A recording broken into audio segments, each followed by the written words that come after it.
Hey, you're live. Thank you. Calling the Audit Committee to order. I noticed that the two alderpersons, Rhonda Pindle-Charles and Ellie Tierney, are on. We have David Gerald and Jody, and Jim Cardello is a member by virtue of being the representative of the Financial Advisory Commission. Good morning. Only person and of course we have Caroline Ewing, who is sitting in waiting patiently to finally be nominated, and we can take care of that today, I assume. We're waiting for Katie George, but let's go ahead and get some of the preliminaries out of the way. The roll call is complete. Is there a motion to approve the minutes from November 15th?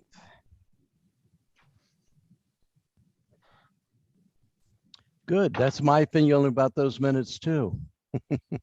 I motion to approve the minutes to put on the floor.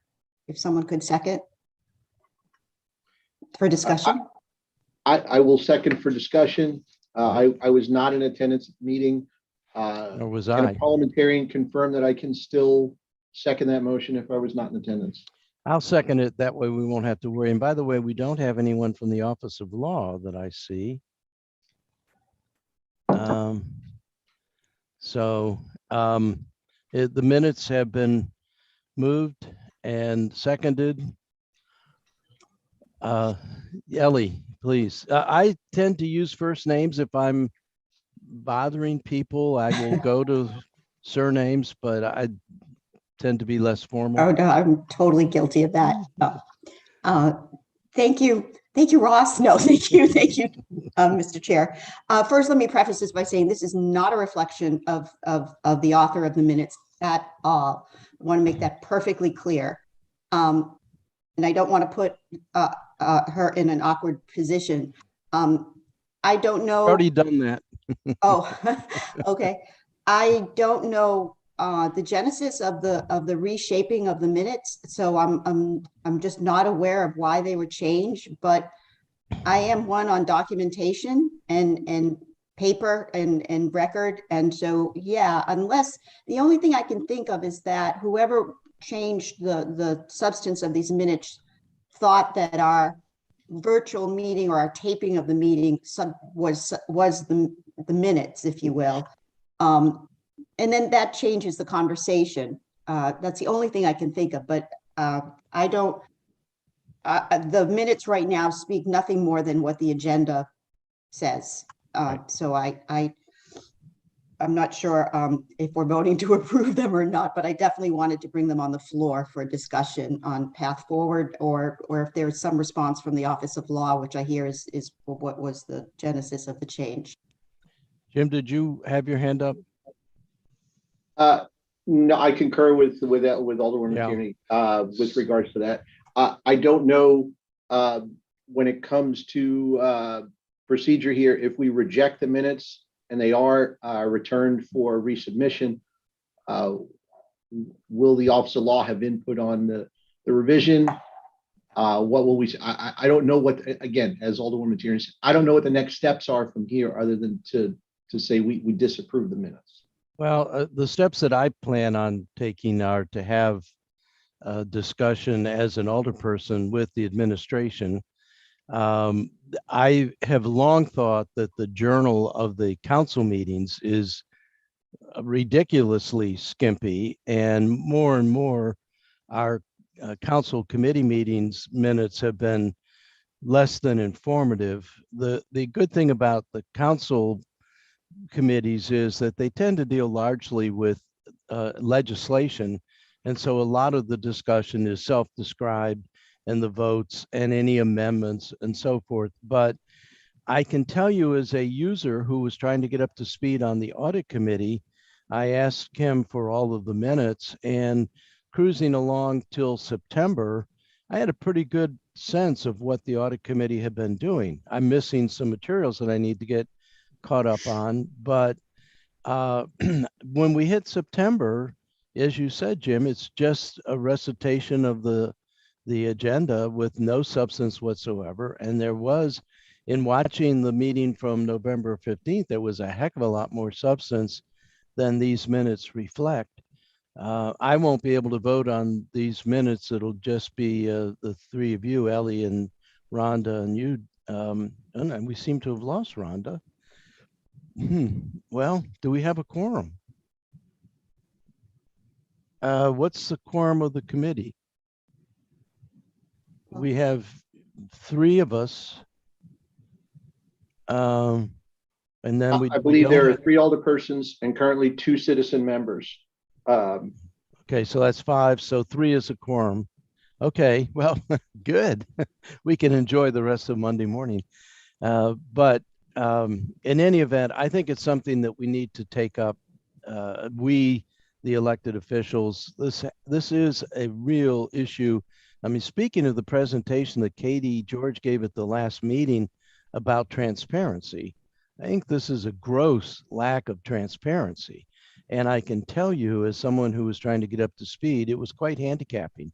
And to have to go back and listen to an hour X amount of time for every one of the meetings from September on, I opted to enjoy my weekend and only watch the November 15th meeting. But that's quite an onerous task to require citizens and anybody but the initiated on the committee to have to do to find out. And how would the outside public even know what set of audit committee or fact meetings they want to tune into to figure out what transpired? So in any event, we have a motion, we've had discussion. I think only we don't have anybody to vote for these minutes now anyway. Only you and Rhonda would be able to vote because Jim wasn't there, I wasn't there. And Rhonda doesn't seem to be on. What happened to her? So I believe we have an out that says we were unable to approve the minutes because of it. Right. Yeah. Right. One question I have is this the process for all of the standing committees and the commissions? I know this came up. Oh, here we go. There's I know Katie. it. I know it came up during the finance, during the FAC being a commission. And I don't know, I haven't read all of the standing committee meeting minutes, but is this new proposed policy on all of the Apparently meetings, other than my city understanding council? is it is adherence to a new procedure. As I said, for the council committees, it doesn't have that much of an impact. But I will tell you, when I was going back and looking at legislation, resolutions, and ordinances from the early 80s, in the legislation itself, it documents who spoke on a topic and what they said.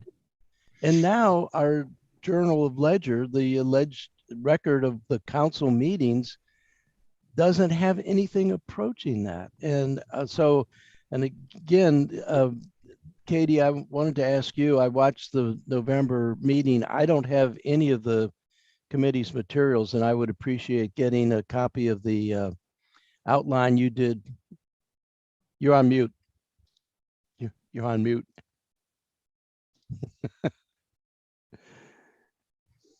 You're still on mute. There you go. There.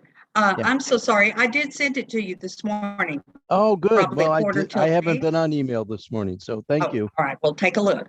Yeah, because that's on our agenda to continue discussion today. So that's helpful.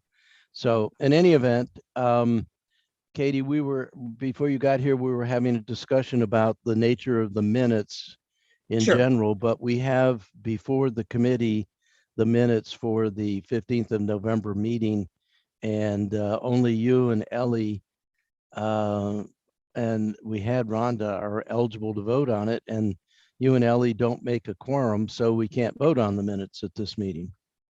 I wonder what we did to lose Rhonda. Gosh. I'm texting her. Yeah. All right. So next, I think it's not in the agenda, but I think we typically in other committees have an approval of the agenda, which was sent to us for today by Kim. Thank you very much. Is there a motion to approve the agenda for today's meeting, December 20th, 2021? So moved. Second, All right. Any discussion? All in favor of the agenda signify by saying aye. Aye. Aye. The ayes have it. Okay. I did not see anybody in the wings for public testimony. I want to again acknowledge Caroline for being here patiently, waiting for the processes to wheel on, and most welcome to be in attendance at the meeting. Am I correct, Kim? We have nobody for public testimony or comments?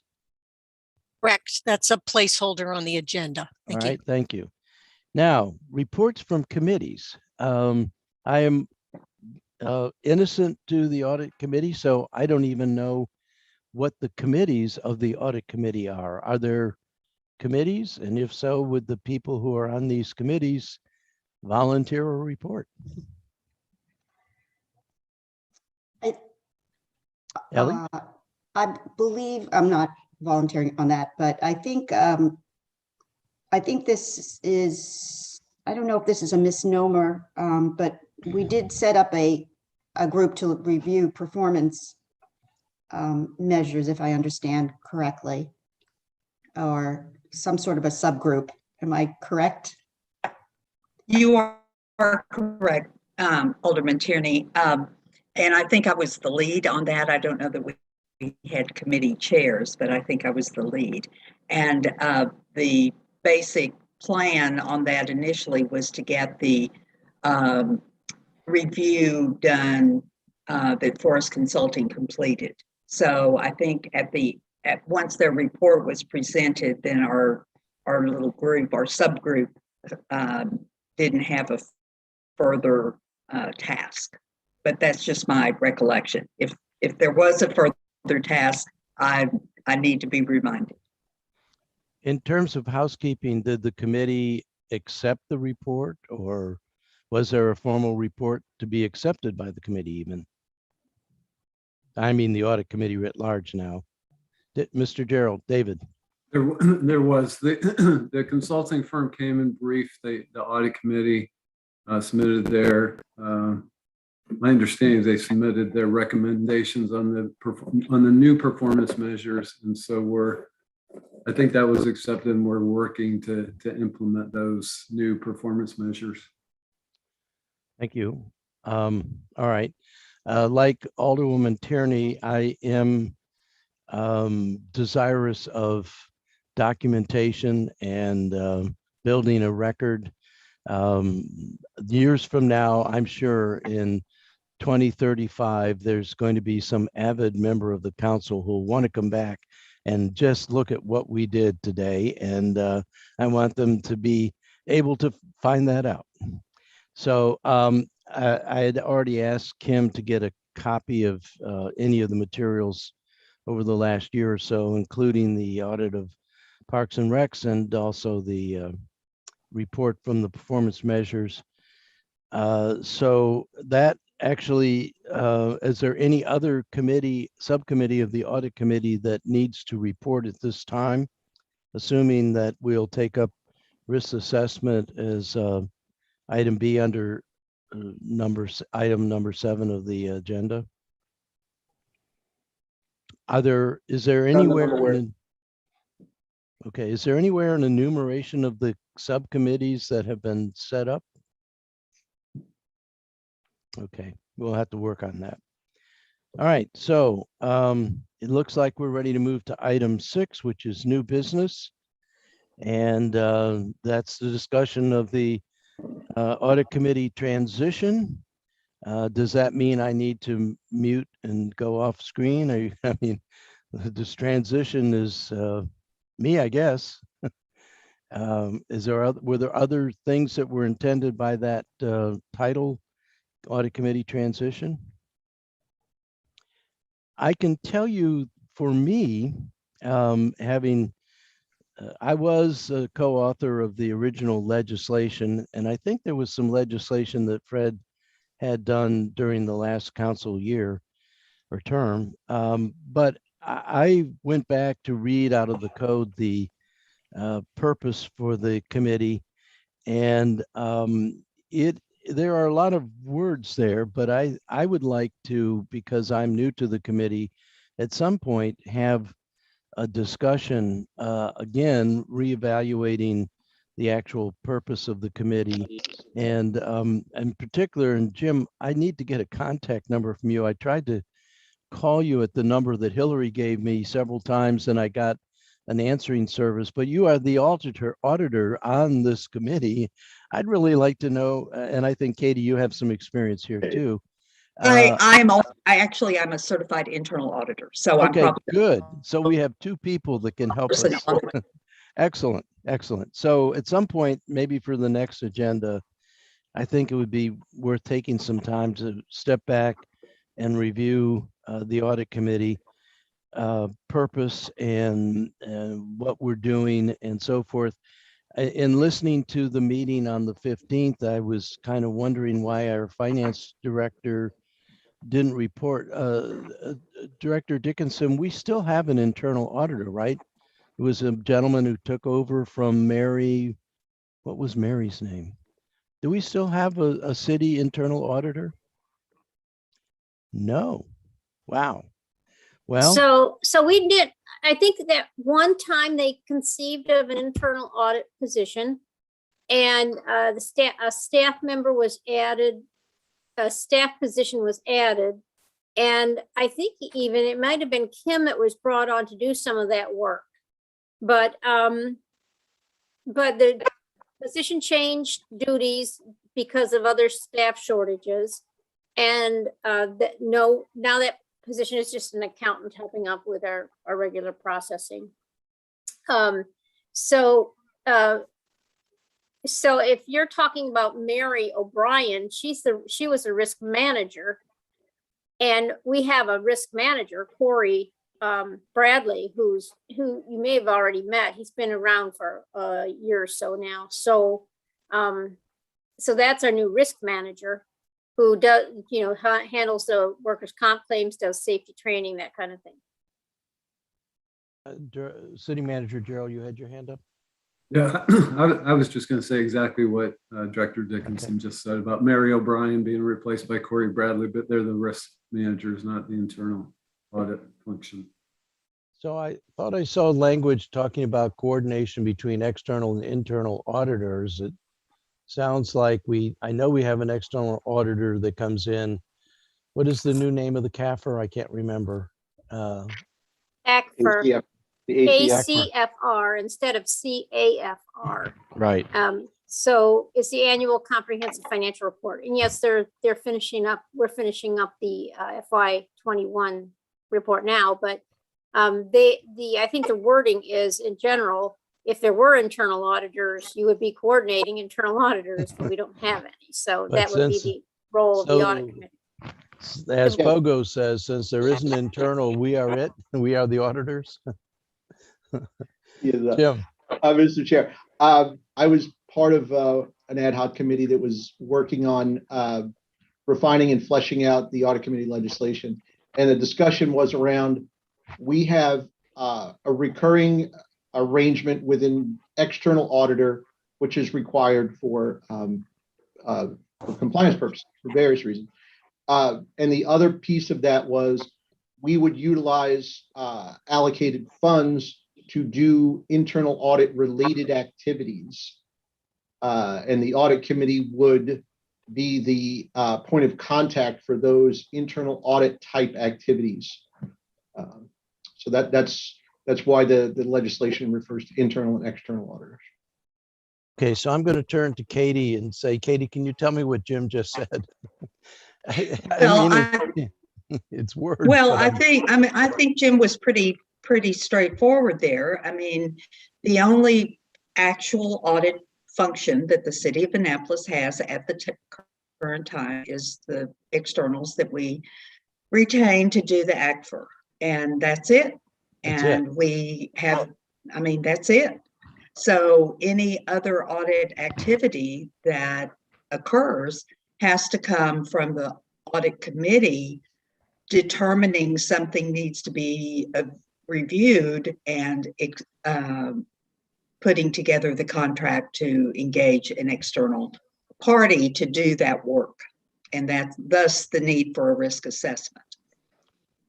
So that puts a pretty heavy burden on us. And I think if Jody and David know me well enough by now, and Katie, you said it at the last meeting, you can't do much with $25,000 Right. by way of an audit. And if this committee is going to have meaning and substance, it seems to me we also need to have some resources. But first, and I wish I can't go to email and do this too, Katie, but I remember that in your steps for doing a risk assessment, the first one was pretty much laying out the things that we wanted to look at, and then developing focus areas. And I don't know whether you have that you can share it again at this meeting when we get to the next section. Yeah, I do have it. But that's could be a substantial amount of work. And if we take our committee seriously, I think we're going to need to do that work, particularly since there isn't any auditing going on elsewhere other than the ACFR.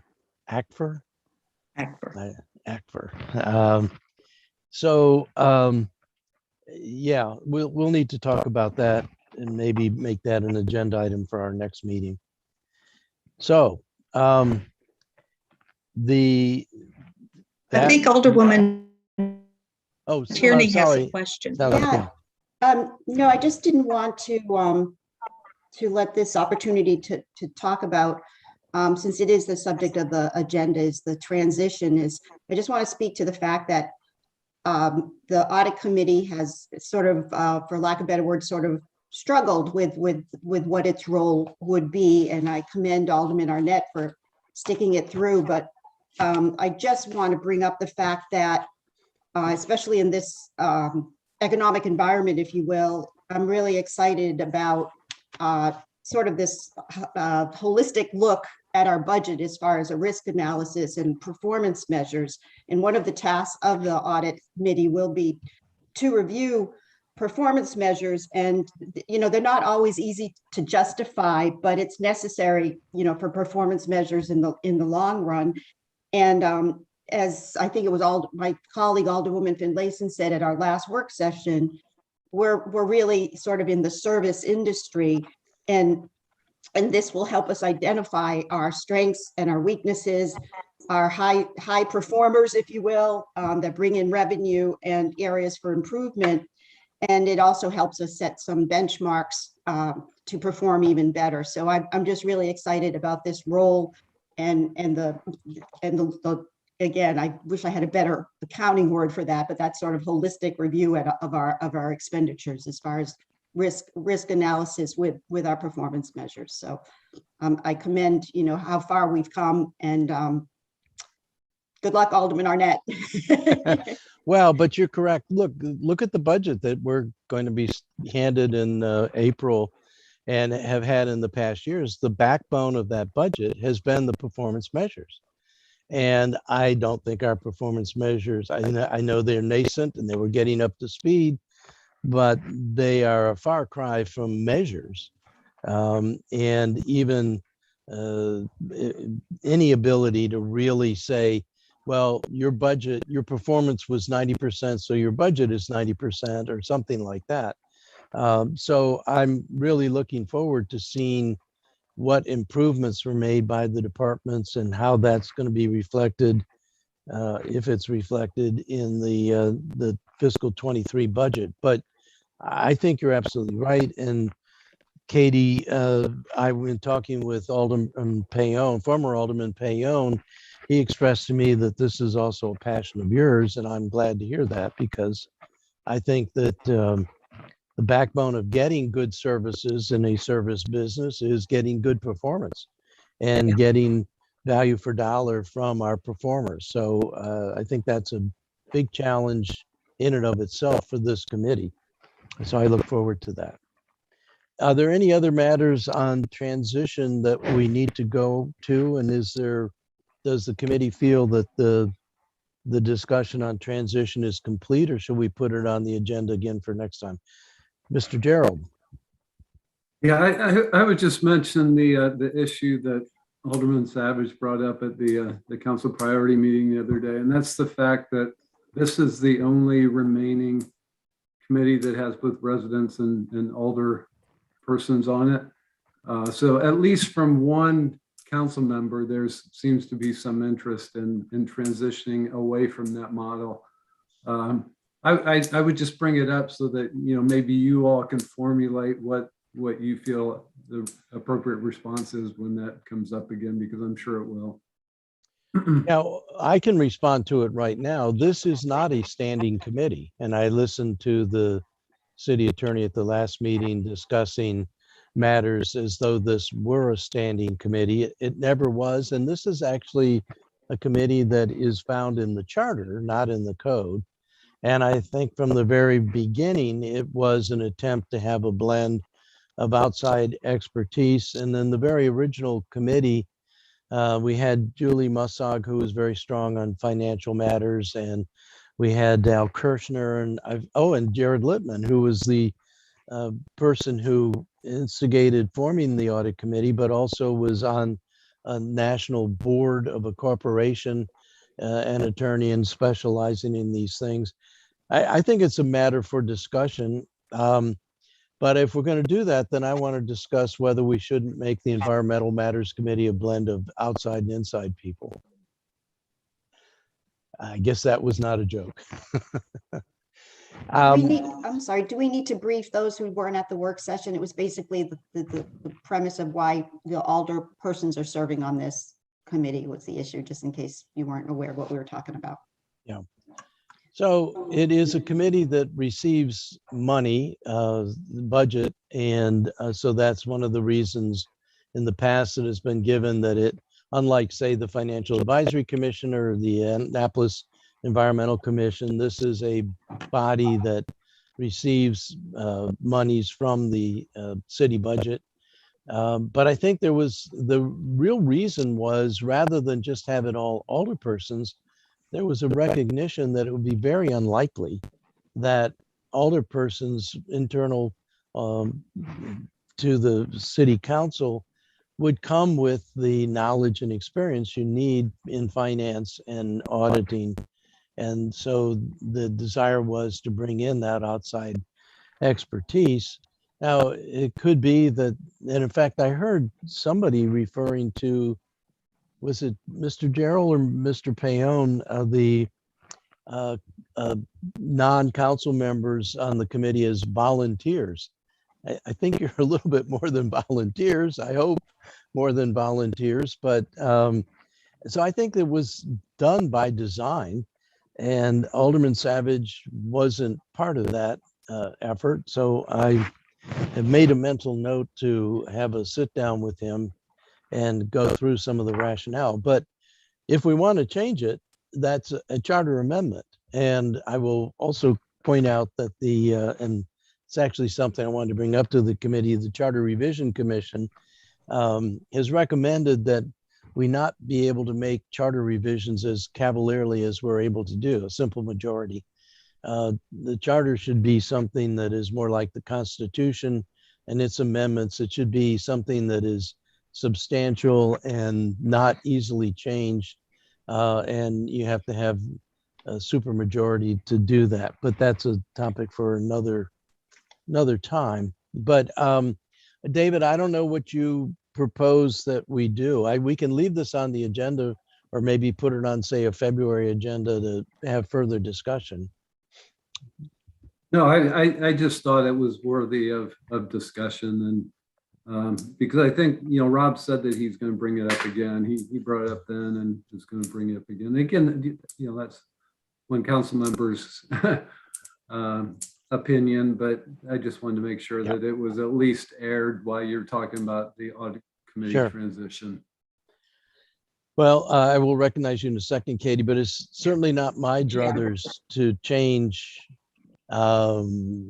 immediately. I think it's something that's always for all of the committees is something that's worth having debate. And I'd already mentioned that I wanted to set aside some time for a future meeting to go through the legislation. Boy, am I breaking up? There we go. Ms. George. Actually, Jim had something ahead of me. Jim, go Okay, ahead. I'm sorry. Oh, yeah, there's a Thanks, hand Dave. there. That's okay. No, as you plot a path forward, Mr. Chair, a couple of points that were raised in prior audit committee discussions. And I know the former city manager was very concerned about this. The audit committee is not responsible for reviewing the city's performance against the budget. That's the purview of the finance committee. When it comes to the process of the budget and the review and the periodic review of the budget, the audit committee's responsibility was to ensure that there is a process, it's documented and it's followed. So if we can adhere to that, and then with regards to the internal audit functions that are non-existent within the city, Katie is doing this risk assessment to determine areas of focus. So as we plot a path forward, those areas are where the committee should be weighing in on what operations of the city should be reviewed from the perspective of internal audit. And that would be, again, the supervision of the AC of the audit committee. So I hope you see that the audit committee and the finance committee try not to intersect on matters or cover the same topics, because then it becomes too burdensome for city government, for city management to have to report the same thing to two committees. Although Jody will attest that she reports the same thing to several committees, finance, in fact, for sure. But I think that I take your point, Jim, but I think that I'm thinking more in the area of the risk assessment. And I will, after I get my feet underneath me, I have several things that I'd like to bring to this committee for at least consideration. But risk assessment, I think, does give us a different purview than actual performance of the budget formalization and passage and so forth. Katie, you had your hand up. Right. Well, just one thing to add, that the possible intersection between our committee and the finance committee is that we do review the performance measures quarterly, I think is our plan. And so we're looking for some, at that point, some accountability from the city departments as to their performance measures. And I can see how there would be an intersection between that look and what the finance committee is doing, certainly once the finance committee in April starts reviewing the budget. So there could be some intersection, but not necessarily overlap. Thank you. And I heard you say that at the last meeting, and I'm turning to the city manager. Do the departments even provide quarterly performance measures? So as we struggled over the last year with what we wanted to do with the audit committee, that was one of the things that was adopted. So we had all of the departments come in and introduce their performance measures. And then the thought was that we would bring each department back quarterly to update and to report how they're actually performing against those measures. So that's the idea. We haven't actually got there. We got through the initial presentation, and Katie looks concerned about what I just said. Well, I'm maybe just remembering it a little differently, but I was thinking that we would get a written report quarterly, not have the departments come in quarterly. Yeah, so we're reporting quarterly via the city manager's report as well. But I thought that we were going to bring the departments back periodically through the year to do updates. No, I don't think we went that far, because it was time consuming, and then we would get to the overlap with the activities of the finance committee. Ellie? I'm glad we're talking about this, because I don't know the answer. I don't want there I would prefer there not being any sort of duplication. What would be the best coordination would be, we have performance measures, but from a finance perspective, ideally, I would like to know, equate those performance measures to expenditures. You know, how this is our performance measures, and this is my allocation of my department that's spending this amount of money on that performance. That would be what I'd prefer in a perfect world, but I'm not sure if that's achievable. Well, it actually was years ago. We used to have a performance management budget. It was about 1.5 inches thick. It was on 11 by 17 pages, but it quickly fell into disuse. But one of the things that, if we had true measures, and my problem with our performance measurement system now is most of the things that are in there as measures are really goals, and the benchmarks are really is treated as though they're the measures rather than the standard, and then how close did you come to meeting your benchmark. So I think there's a long way to go, but there'd always been a hope that you could actually quantify dollars spent by unit of effort. And that was the goal of the performance management budget. It was extremely cumbersome. Being a former manager of a division office center, I know that the people who actually are trying to do their regular job, like keep silt from running into the forest and so forth, adding that burden was always cumbersome. And I used to try to get away with as little as I could. And of course, no manager really wants to have their budget depending upon getting pegged to a number. But that's the very purpose of a performance measure, is that we have some standards and accountability. And so I agree with Katie, and I think you too, Ellie, that this is the right intersection for the audit committee, as opposed to the work that's being done by the finance committee. And it's one of the things that excites me about being on this committee, because like you, Katie, I share a passion for that.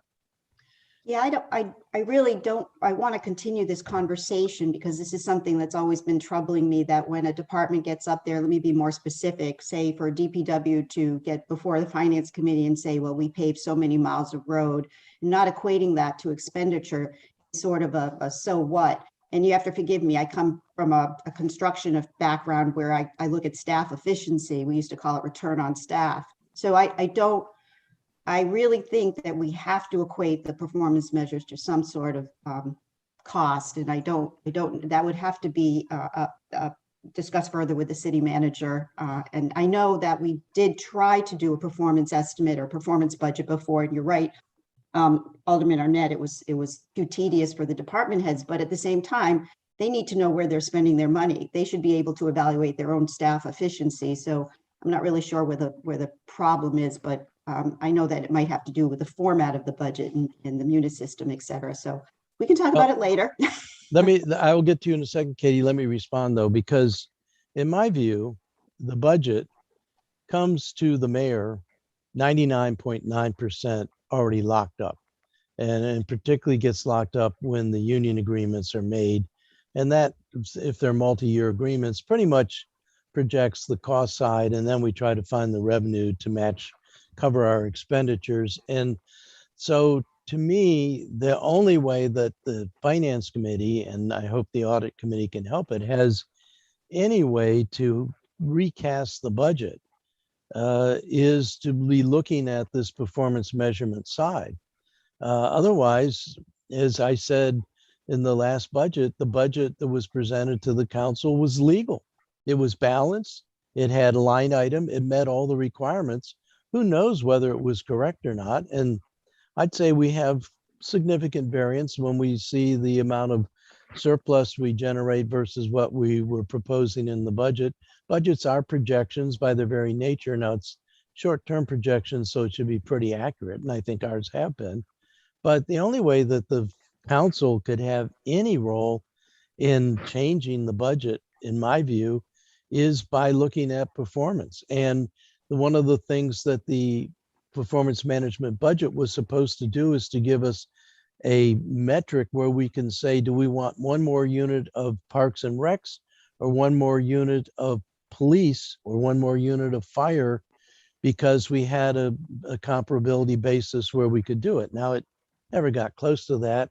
I don't know anywhere in the world. Maybe in your world, Ellie, your former business world, you got there, but still being able to say for the next dollar of expenditure, we're looking at the bang for the buck across all the departments, and we're going to put it there, or we're going to put 75 cents there and 25 cents there. Anyway, this is getting into a fairly esoteric. Katie, you had your hand up. Yes, I think it's important that we, as we look at performance measures, as we are going to have that quarterly look-see at the data of the performance measures, that we understand what our role is versus the role of the Finance Committee with performance measures. The only thing we should be looking at are the departments reporting? In other words, was there actually any change in the number from the second to the third quarter? Do the numbers look, are there unexpected spikes or dips in the numbers?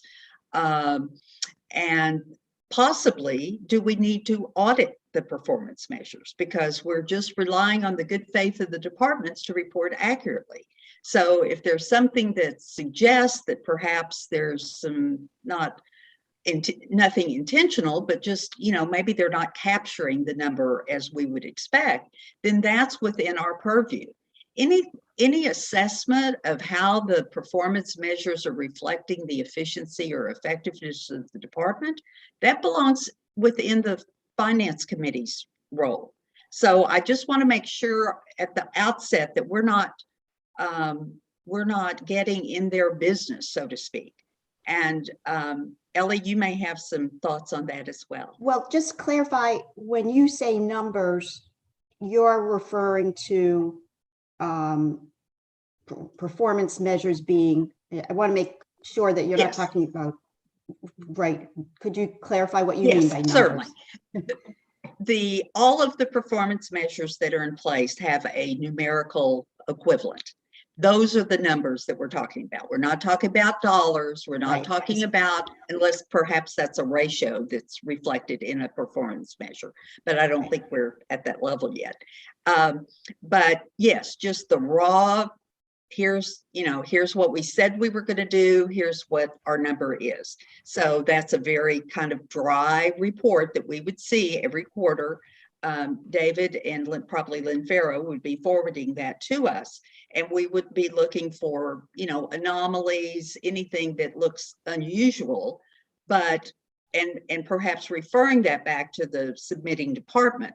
But any assessment of how those numbers relate to the dollars, that's outside of our scope. And that's my point, is how we have to have some correlation between the performance and the expenditure on which is, I would expect, and I think based on yours and my discussions, that would be the work of the Finance Committee. So, but in order for the Finance Committee to do that effectively, they need to know that the numbers that they're seeing are reliable and accurate and complete. And that's our role. That's an auditorly kind of role. So I think we've pretty thoroughly discussed transition. Oh, I have one, I have a housekeeping question. Are we going to remain virtual, and are we going to remain at 8 a.m.? Well, I'd like to address that, but maybe not at this meeting. I really need to learn more. I don't know the genesis of the 8 a.m. and I don't know the genesis of virtual, and I'm not sure any of us can predict the impact of Omicron. In fact, some of us are thinking that city council, both because of virus and parking, might go back to being virtual. But I'd like, maybe Kim, if we can make a note, I'd like to put that on the agenda for the next time, unless there's some ideas right now that people want to bring up. It's not, I guess it is under the general rubric of transition, I assume there was a reason for 8 o'clock, but I don't know what it is. Ellie, Yeah, I just want to address the virtual versus in person. I think you're all aware that Hillman is going to be offline, and the last thing we want is to be able to truck down to City Hall in the morning. So I would definitely support virtual for the next 18 months. Exactly. well, you're still optimistic. 18? Oh, yeah. Oh, yeah. It's a garage. All right. Any other input on that? Jim? In a conversation I had with Mr. Littman, when I came on the audit committee, the 8 o'clock time was in consideration of a committee that was comprised of both city council members and citizen members to have some sort of mutual discomfort, I guess. Yeah. That it was not a total citizen committee and it was not a total council committee. And the 8 a.m. was what, whether it worked for other alderpersons or not, that time didn't work for him. That's another story for another day. Yeah. My personal preference is to have meetings in the evening, and the off chance that there's any constituent or constituents who want to see this live as opposed to have to go. I couldn't believe how long it took me to find these on the city's YouTube, because every time it's a new adventure. But I am very, very interested in maximum transparency. And I think that this committee, particularly the performance measure, but also the risk assessment, are dealing with some issues that are pretty important to the running of the city and the efficiency of the city. So, but that's, maybe we can put that on the agenda for discussion next time, unless people feel that we have, well, actually what I'd like to do is actually move to the next one, which is filling vacancies, because we have 2, I believe, and we have an opportunity to fill 1 now.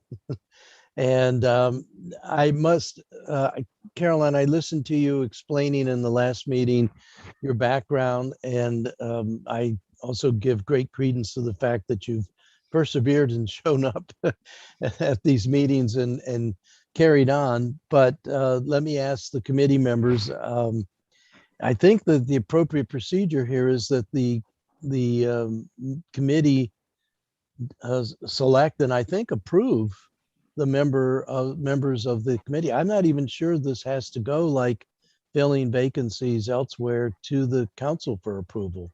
We don't have a city attorney today, so I can't verify that, but I think the committee is self-selected. Does anybody know anything to the contrary there? So in other words, if we have a motion to approve Caroline Ewing being on the committee this morning and we vote positively, she's on the committee. We can treat it that way. Yes, David. I guess I would just say Alderman Payone recommended to the full council, I think Miss Ewing. So I guess based on his belief that it has to go to the full council, and maybe that's not, not a sure thing, but I know he had recommended this to the full council, and that's when the decision was made that there needed to be at least some discussion and some sort of a vote within the committee, within a committee meeting before it went to the full council.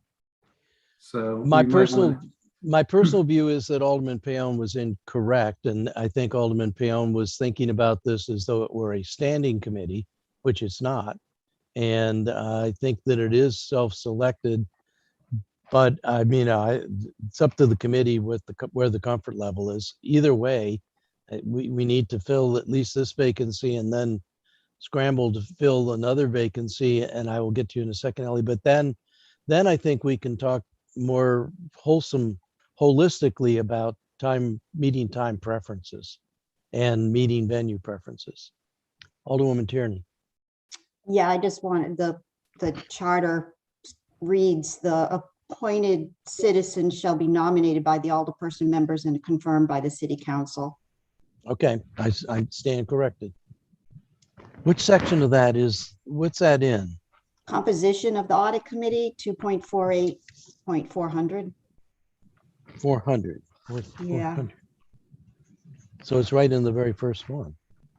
All right, well, then that's, so is there a motion from the committee regarding a motion to consider Caroline Ewing for the audit committee recommendation to the city council?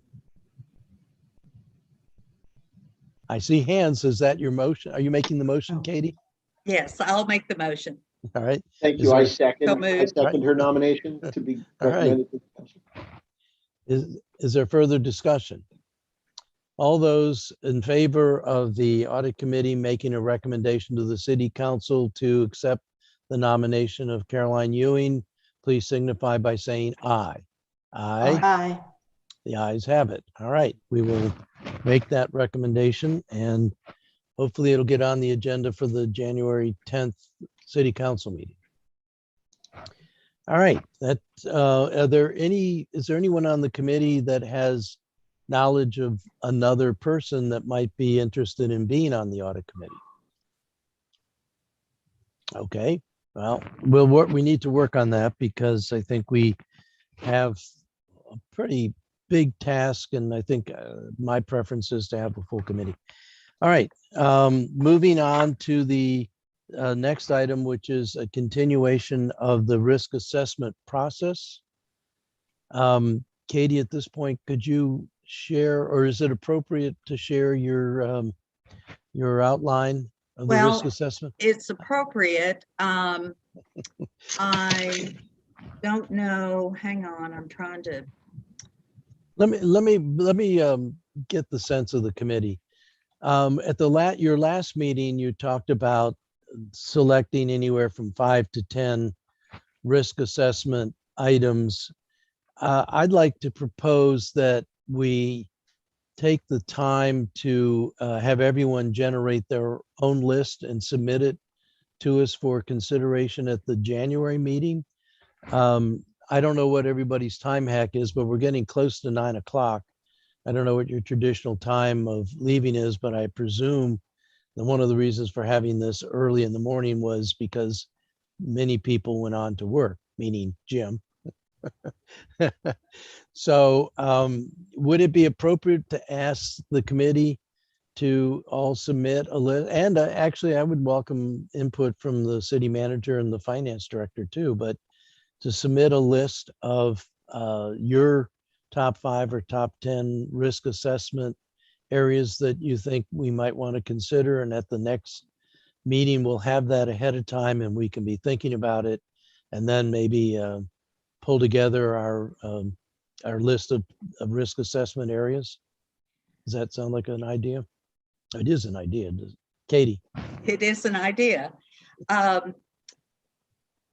Had you had the opportunity to look through the written outline, you would see that that's a step in our risk assessment process.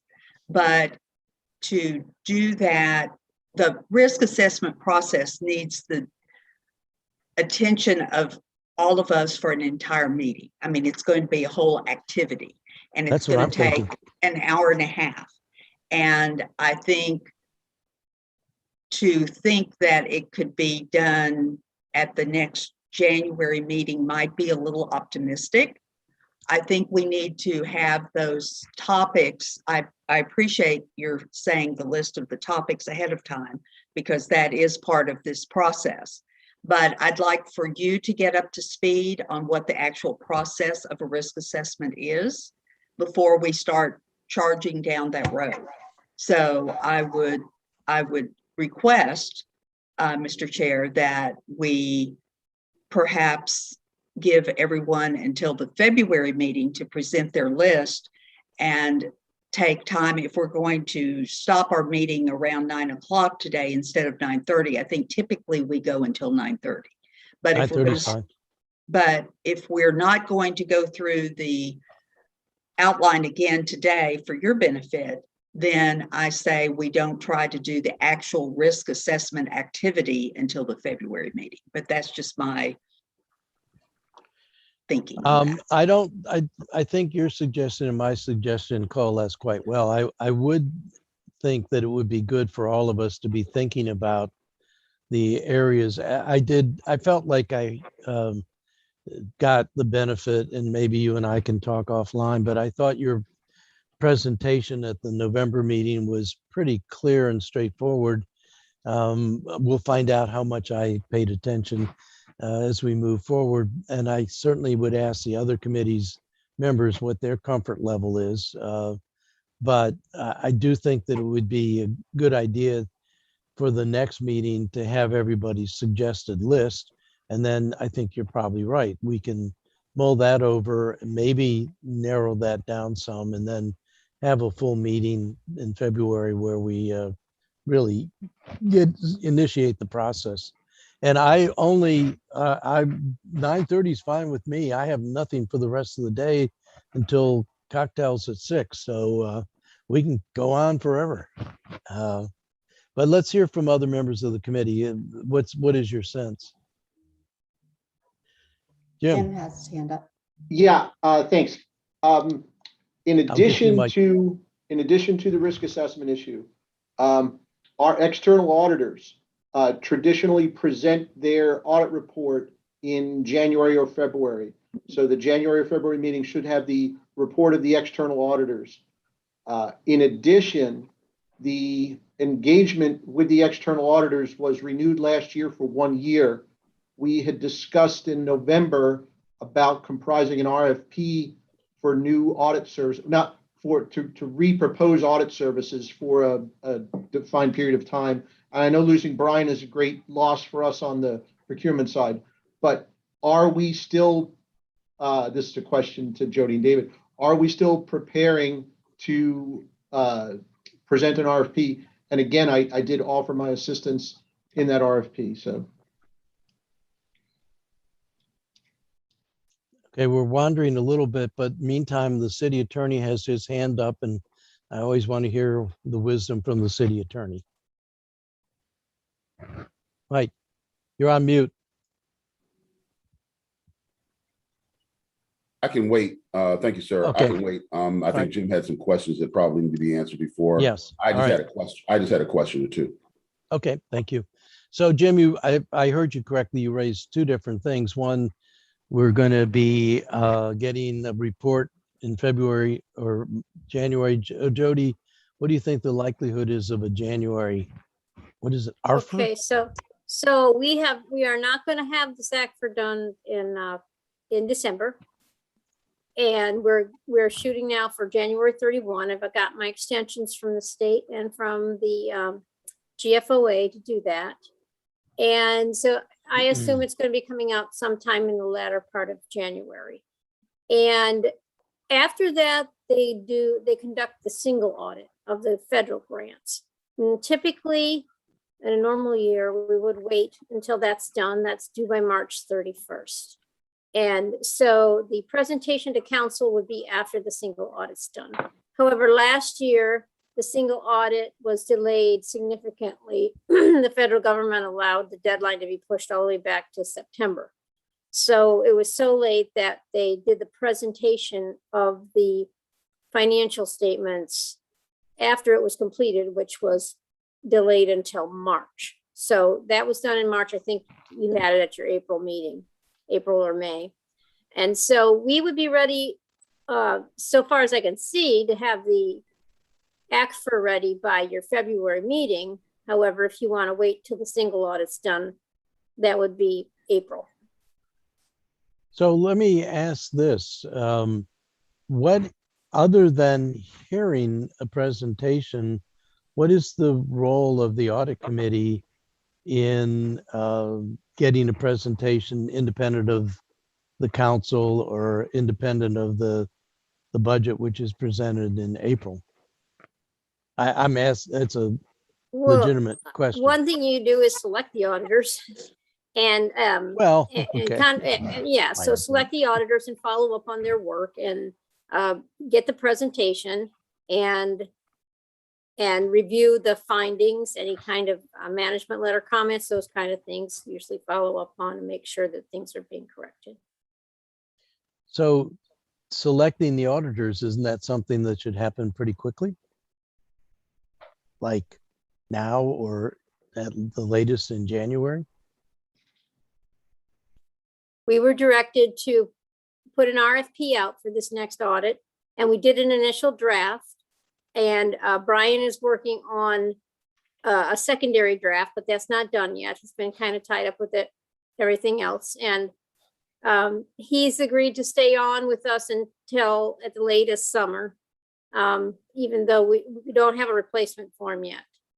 And so he's still working on it. It's on his to-do list. We haven't gone any further with the draft, and I will relay to him Jim's offer of assistance with wording the language, because I haven't had a chance to work on it either.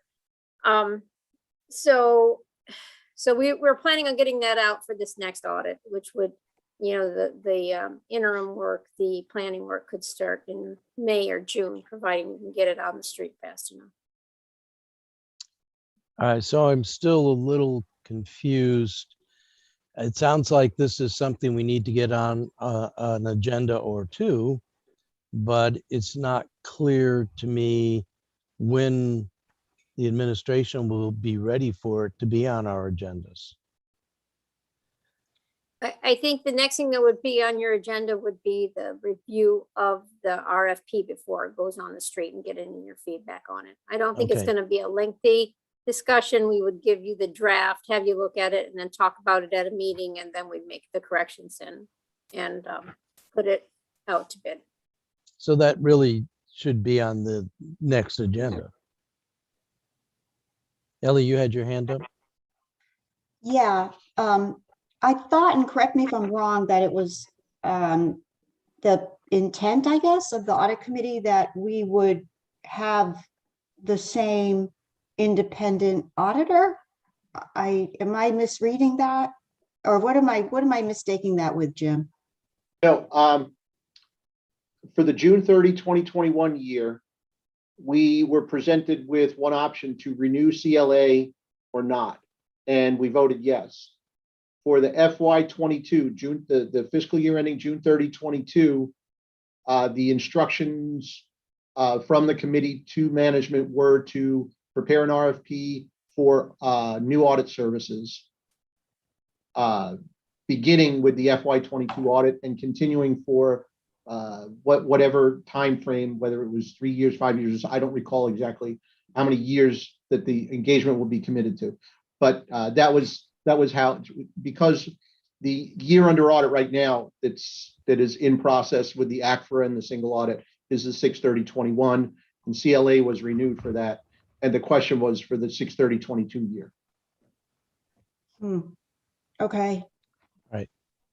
So I think the thing that I can wrap my head around is, will we be ready to see the RFP, Jody, for the January meeting?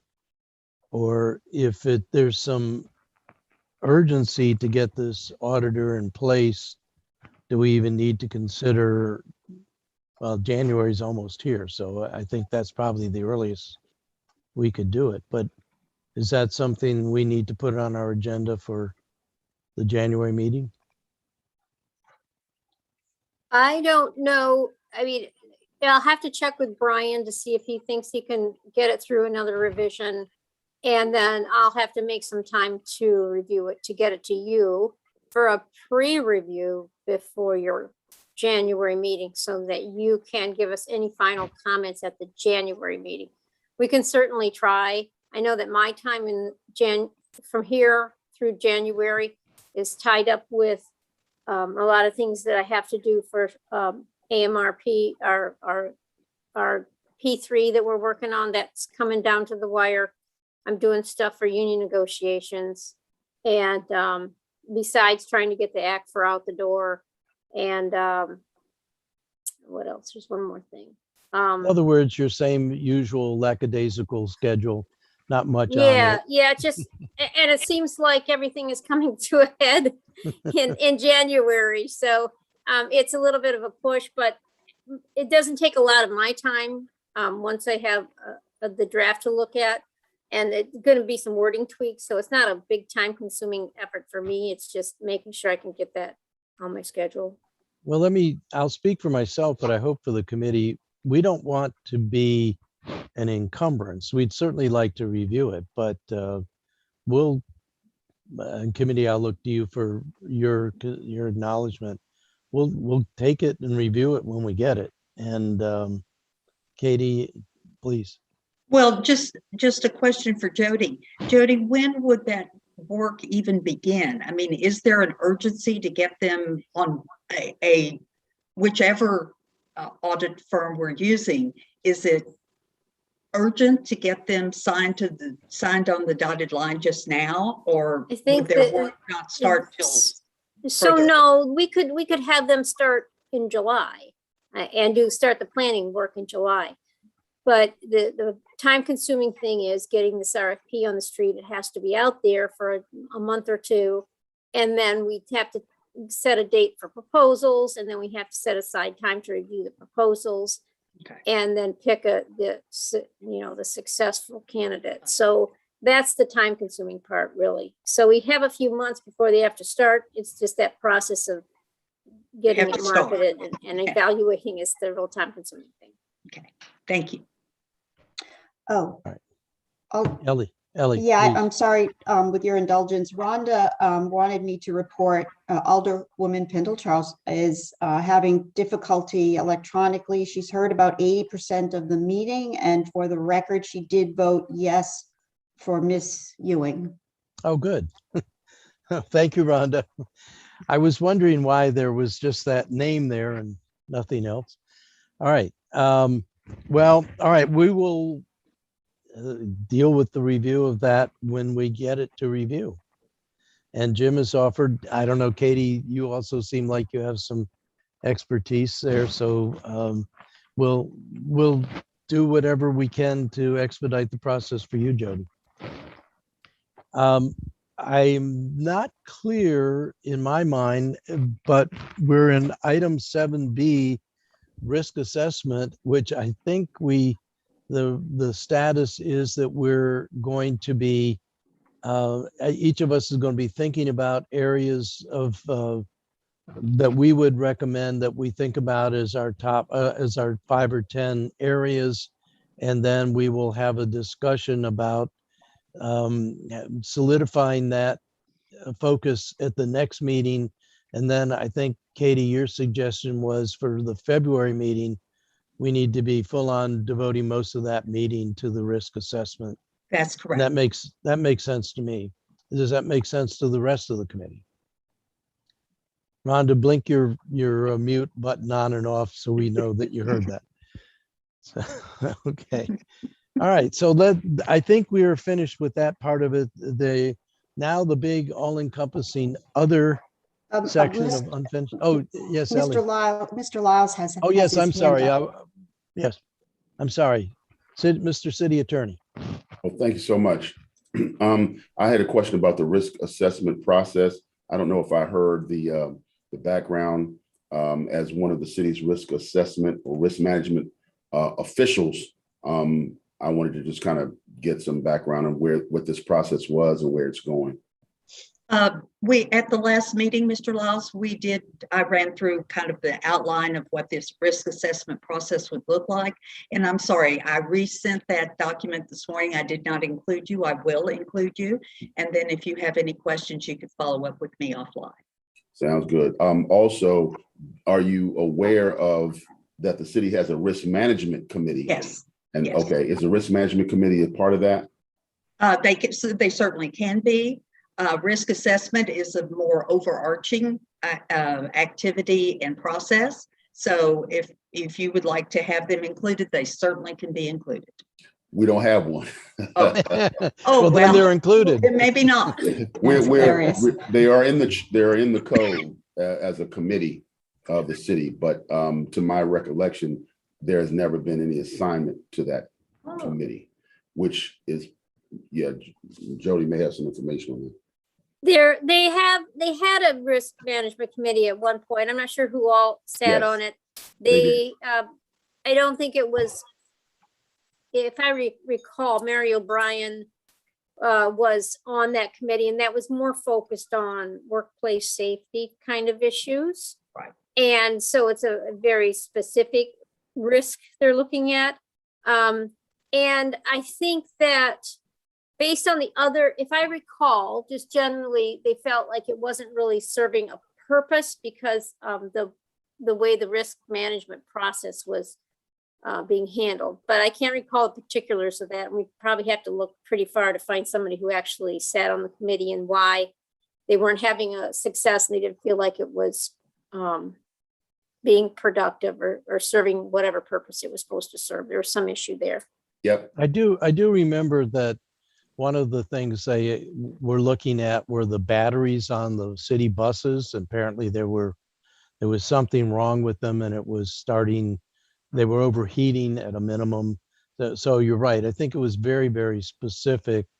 And it was risk to staff and property. Yes. Very, very Yeah, specific kinds you're of right. things. I said workplace safety, it also handles, protection of our equipment and our property. Right. All right. We have now item 7C, the infamous other. Is there other unfinished business? Alderwoman Tierney.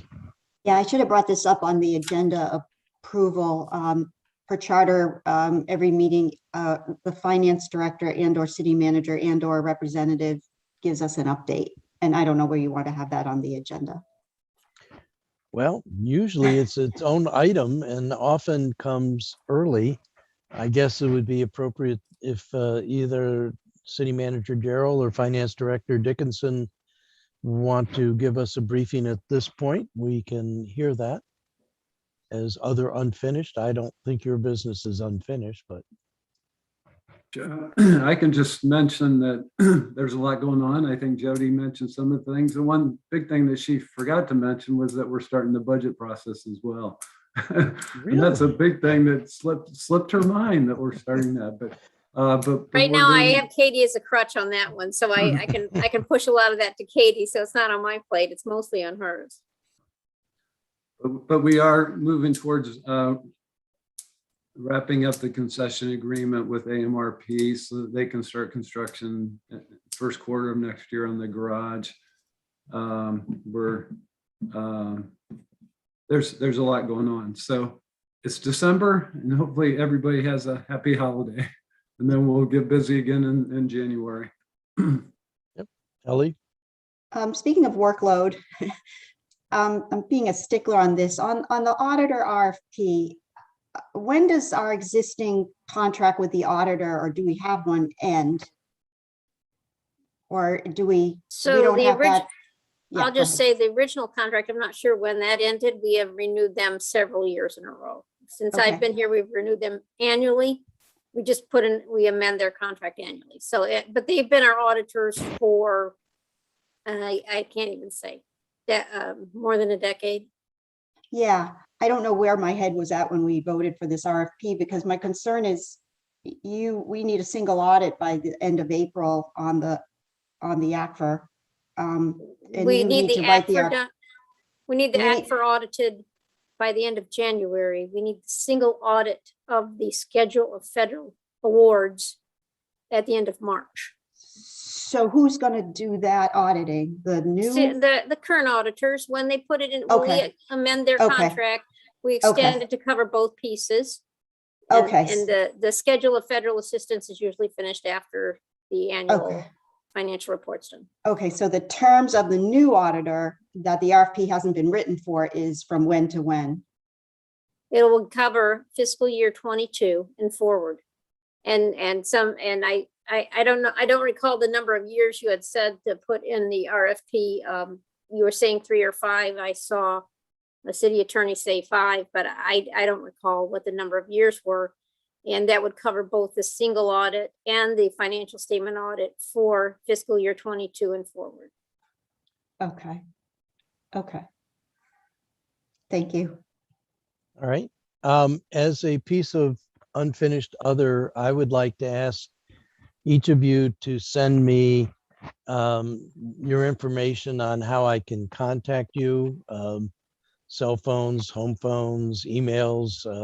I think I have it for most, but I just want to make sure I have it for everybody. Alderman Tierney.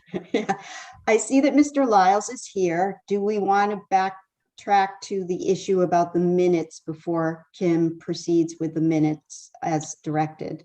Is that something we want to discuss, or? I think that it's worthy of some discussion. It's coming up more and more. It came up with the fact, and it's certainly my experience in trying to get up to speed, that this wholesale change that was made, I believe, for September, where the minutes are really not minutes, they basically are an outline of the agenda, is not transparent, and it's very inadequate. In order to find out what the audit committee had done from September forward, I had to go onto the city's website and listen to, and I only listened to the November 15th meeting. I don't know why we've gone to this very minimalist thing. It came up at the fact meeting as well. But before September, Kim's minutes were wonderful, and I really felt that I had a sense of what went on at the audit committee, and they were very helpful in getting up to speed. These new minutes are not minutes, in my view. It's not as much a problem at the council committees, because mainly we discuss legislation, and the things that we do are either recommend to go forward or recommend amendments. And that largely captures what the council committees are doing. But for other committees, I think that the new process is not very transparent and certainly not helpful.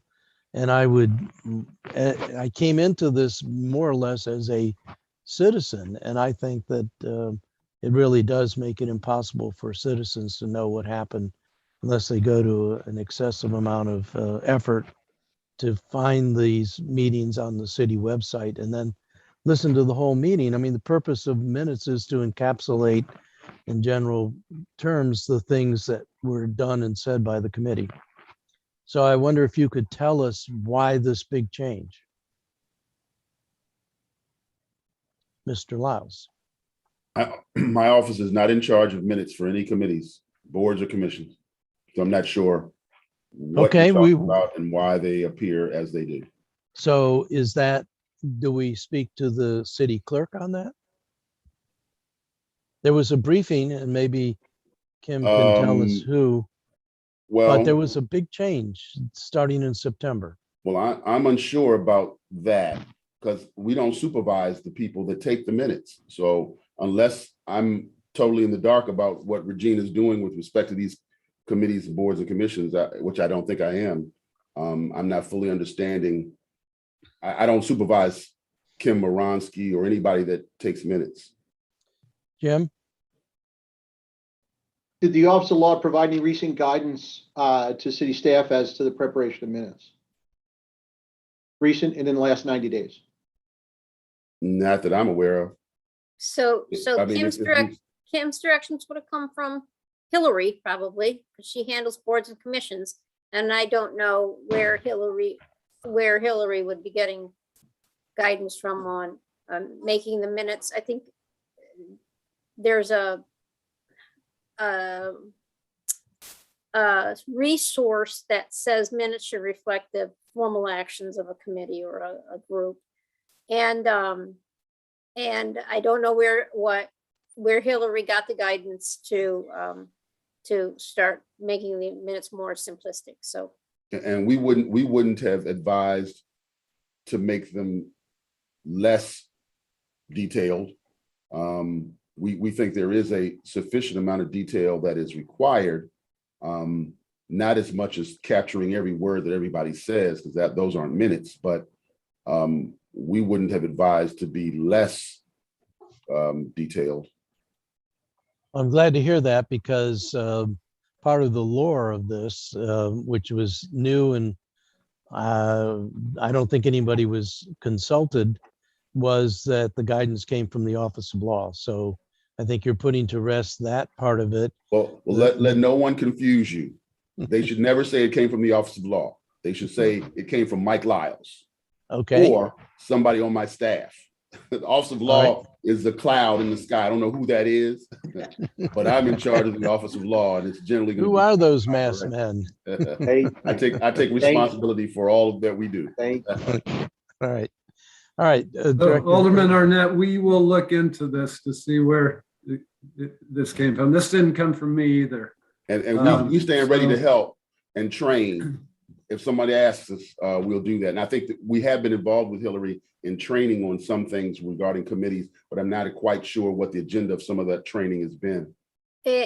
And Kim's minutes, as you know, because she does the FAC and the Audit Committee, are the most thorough minutes that are produced for these meetings, and They're wonderful.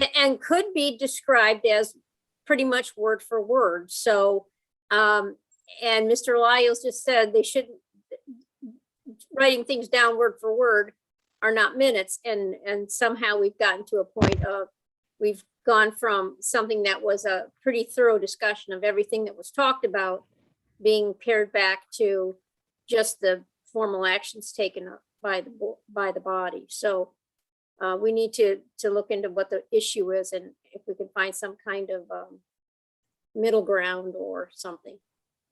And Yeah. guide Kim accordingly. Right. So what I would recommend is that someone take a look at the minutes for the Audit Committee for August, or for July, I mean, and then the minutes for September. And you will see a starkly different set of accounts.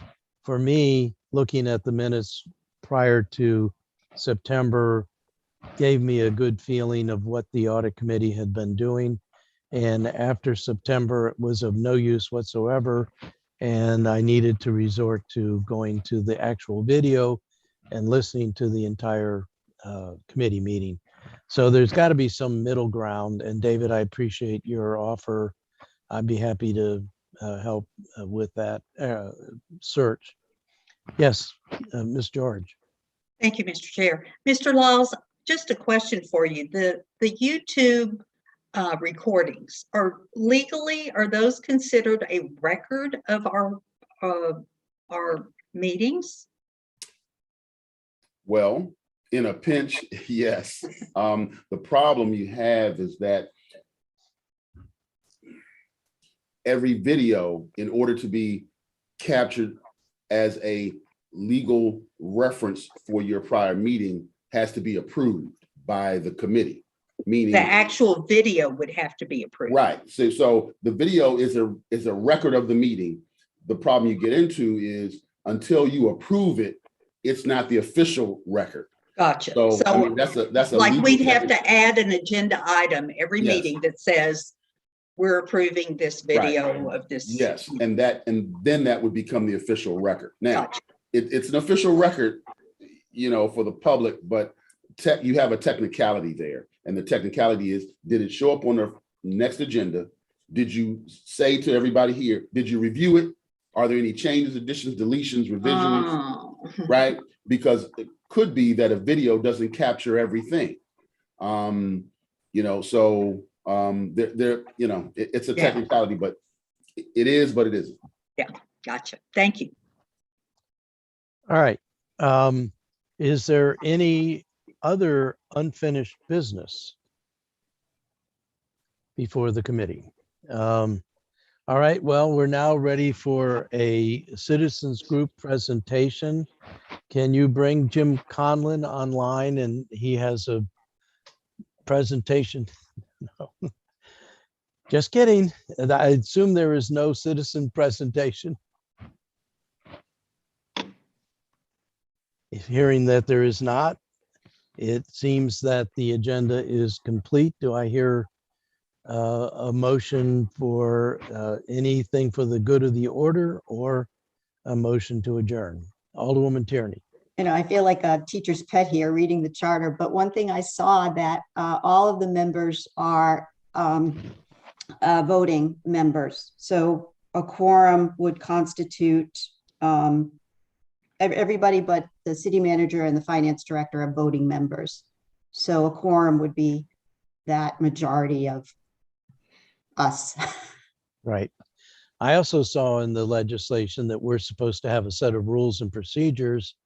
I put on my list to determine whether we do in fact have a set of rules and procedures. Don't think we do.